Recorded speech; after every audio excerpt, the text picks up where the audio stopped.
Bossman Show, new head coach at Duke, Mike Elko, with me on the show. Coach, how things over there in Durham, man? Things are great, man. I'm glad to be here. I appreciate you having me on. Coach, you've been on DC for a long time in your career, man. Different stops. Tell me about your process to prepare to become a head coach and how you prepared your mind and yours. We build your own program, build your own staff, man. And then you're doing it here at Duke, man.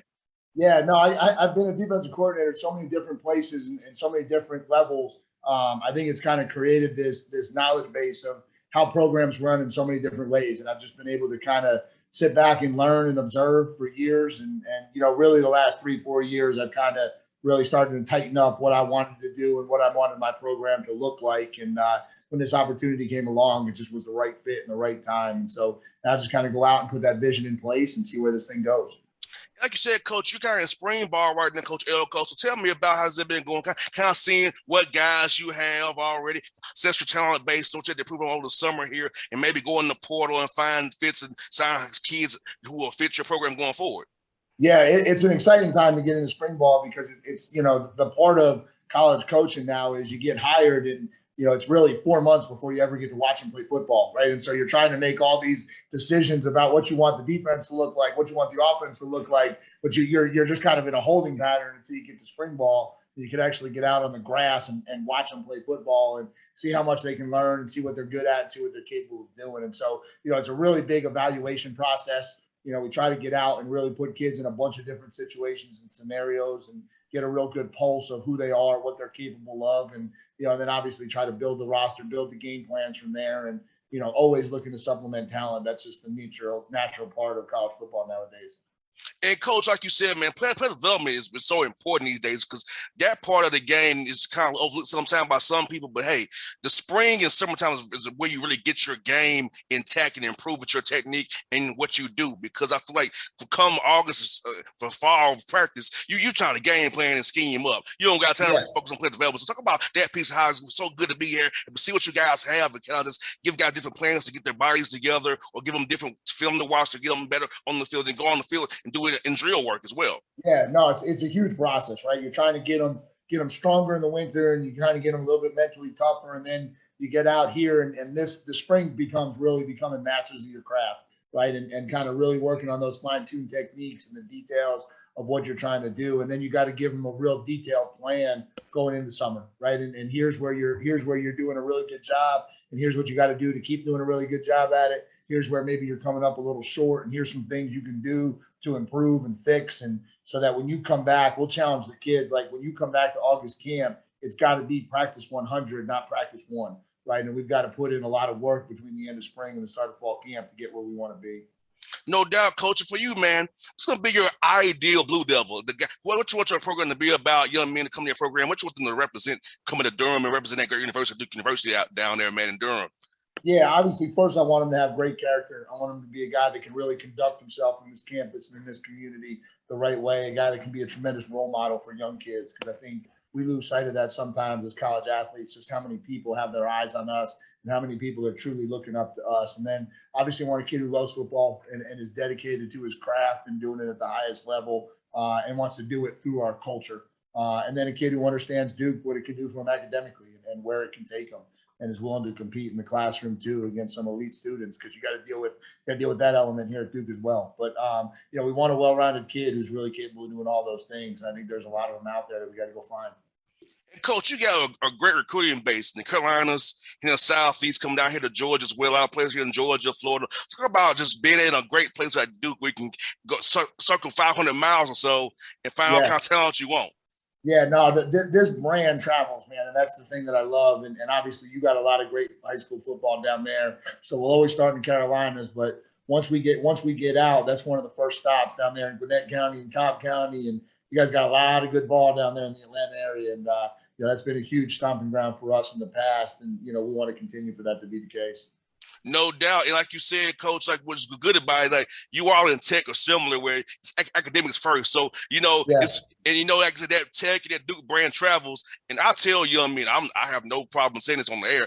I tell guys who are from leave Georgia and become a man and come back better for it, because I left Georgia to Tennessee State and came back a better person from going that experience. I feel like you stay home in Georgia around your friends, it can kind of maybe too much going on. You can't focus on your work and football. I feel like you Yeah, should go away, focus on your game, and come back better for it after you graduate with that degree. And if you play in the pros as well, even better. yeah, no doubt. It's a big 4 years for these kids, right? And if they handle these 4 years the right way, the sky is the limit. They walk out of here with a college degree and a shot to go play in the NFL. And sometimes when you get away a little bit, you create less distractions for yourself, right? There's less of your boys trying to pull you back, or less of your boys trying to come hang out with us this weekend, man. We got to, it's hard to say no to your boys, but it's easy to say, I can't, right? I can't come back. You're 5 hours away. I can't do it.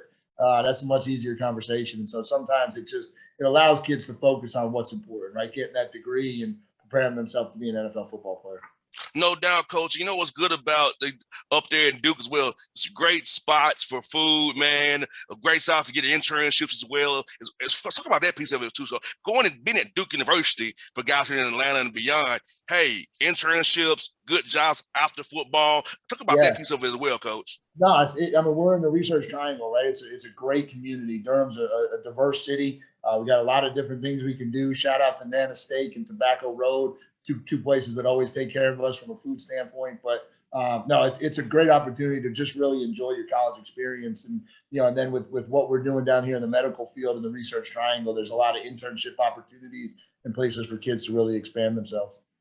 And Coach, I'm going to tell you this, my dad was a coach. He's 81 years old, still has a lot of guys in his life, man, who he talks to. He tells me, I'm his only kid. He says to me, I have a bunch of sons, son. I'm not just you. So tell me, what got you into wanting to be in coaching and impacting young men, Coach?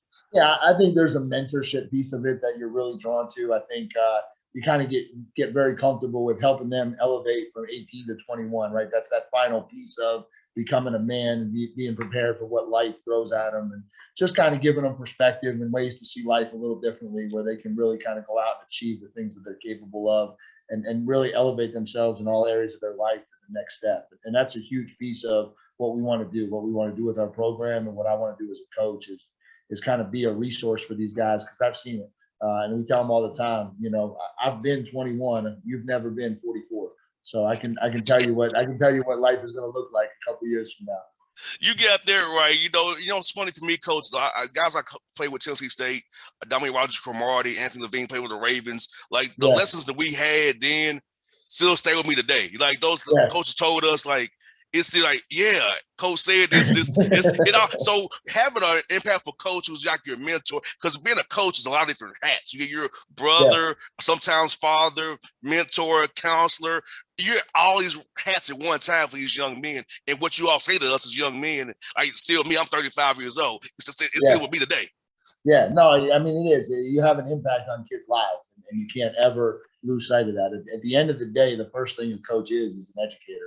Right. And he's an educator, and he's in the position to impact young men. And that's something we always got to take seriously. We'll treat everybody in this program like our own son, and we'll make sure that they're treated the right way and they're developed the right way. Because I think it's both, right? You would never want a kid to come in this program and be treated wrong, and you would never want a kid in this program to not be held accountable to do the things he was raised to do. And so we try to get both of those and balance those scales.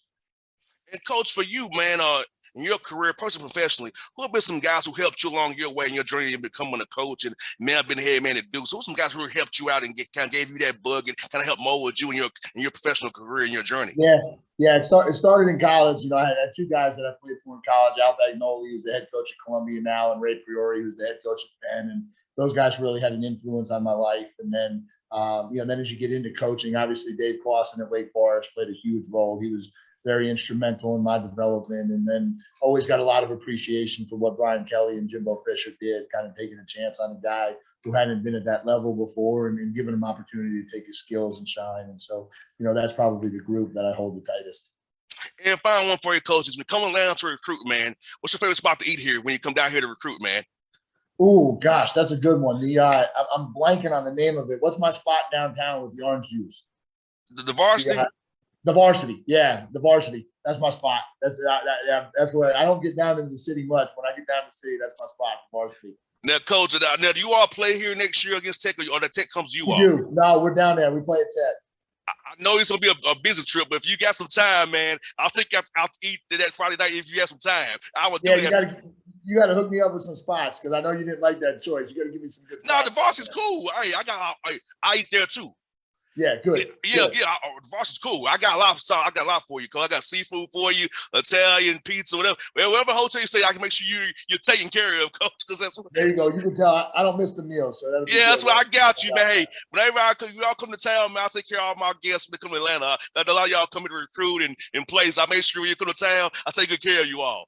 Yeah, appreciate you. Coach, it was fun catching with you, man. It was fun, man. We'll do this again real soon. I'll be cheering for you guys, man. I'll be following your program, and I'll look to talk to you more as you be here at Duke, man, and we'll do this more often, man. Yeah, man, I appreciate you having me on. Anytime you want to have me, I'd love to be on with you. Thanks, Coach. Yeah, I appreciate you. All right.